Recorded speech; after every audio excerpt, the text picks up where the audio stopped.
जहां 40 साल पहले 370 के मामले को लेकर के राजीव गांधी जी की सरकार ने घुटने टेक दिए थे। मुस्लिम बहनों की ज़िंदगी भी अच्छी करना, बदलना है।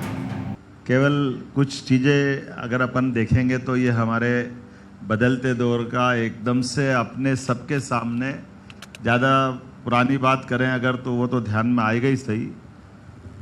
आंकड़े के अंदर देखें 1947 की अगर बात करते हैं तो आप आजकल तो चैट जीपीटी से या गूगल से देख लें कि भारत की अर्थव्यवस्था 1947 में भारत पूरे दुनिया के देशों में कौन से नंबर पे था, तो भारत 15वें नंबर पे था 1947 में।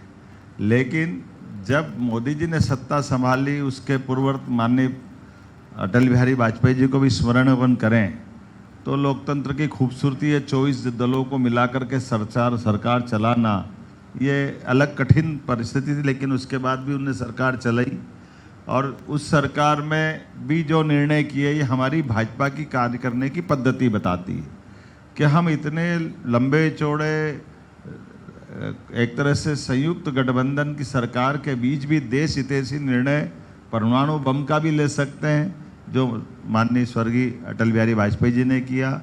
और 2014 से जो हम 15 नंबर की अर्थव्यवस्था में थे, हम देखते हैं कि वित्त मंत्री के रूप में स्वर्गीय मनमोहन सिंह जी अपना कार्यकाल पूरा कर चुके हैं नरसिम्हा राव जी के सरकार के बाद में वो स्वयं प्रधानमंत्री रह गए।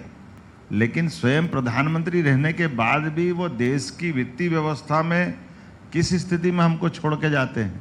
तो 11 नंबर की अर्थव्यवस्था से अब हम स्टार्ट हो रहे हैं और 11 नंबर की अर्थव्यवस्था में जो माननीय मोदी जी के बहुत सारे उल्लेखनीय कामों में एक सबसे बड़ा काम है कि हमेशा नेतृत्व करने वाला हमारे नेतृत्व के लिए हर कीमत चुकाने के लिए तैयार रहे।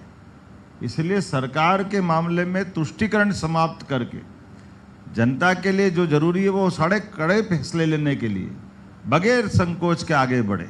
कितने प्रकार के फैसले उनने लिए। अब हम एक के बाद एक लाइन से देखें, अगर चाहे जीएसटी जीएसटी को लागू करने का मामला हो, टैक्स कलेक्शन से आर्थिक संपन्नता आएगी।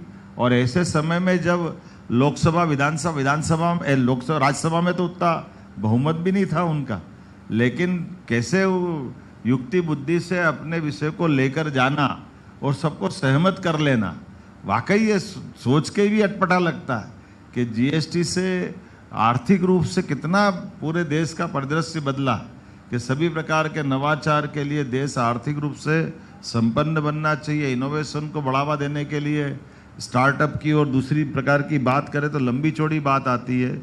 लेकिन हम सब लाइन से देखें, जहां 40 साल पहले 370 के मामले को लेकर के राजीव गांधी जी की सरकार ने घुटने टेक दिए थे।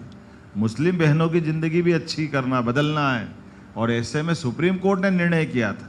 आप केवल 2 सुप्रीम कोर्ट के निर्णय से तुलना कर लें माननीय प्रधानमंत्री जी की। लोकतंत्र खूबसूरती और लोकतंत्र की ताकत क्या होती है। सुप्रीम कोर्ट तो फैसले करेगी, लेकिन फैसले को लागू करने का दम चाहिए। और जहां 3 तलाक के मामले में सुप्रीम कोर्ट ने निर्णय किया अपनी मध्य प्रदेश इंदौर की बेटी शाहबानो के मामले में, और उसके उलट राजीव गांधी जी की सरकार ने वो फैसला बदल दिया।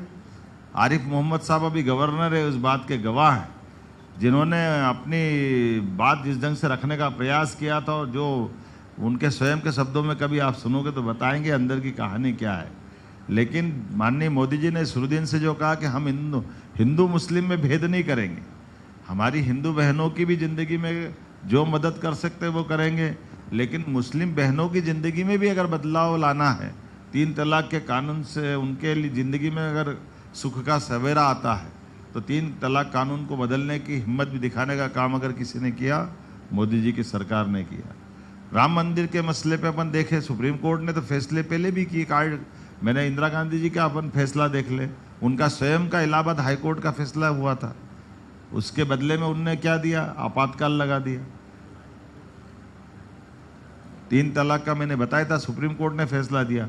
तो कोर्ट की भी महत्ता को स्थापित करते हुए जनता के बीच में सर्वोच्चता सुप्रीम कोर्ट ने निर्णय किया।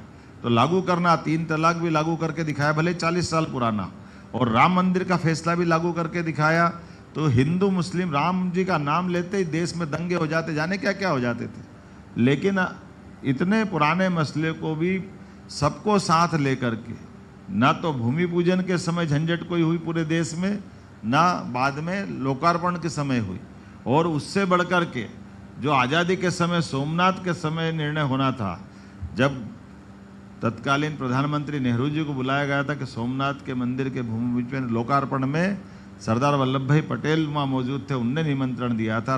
उस समय के राष्ट्रपति राजेंद्र प्रसाद जी सहित प्रधानमंत्री को बुलाया था, लेकिन नेहरू जी जाने की साहस नहीं जुटा पाए।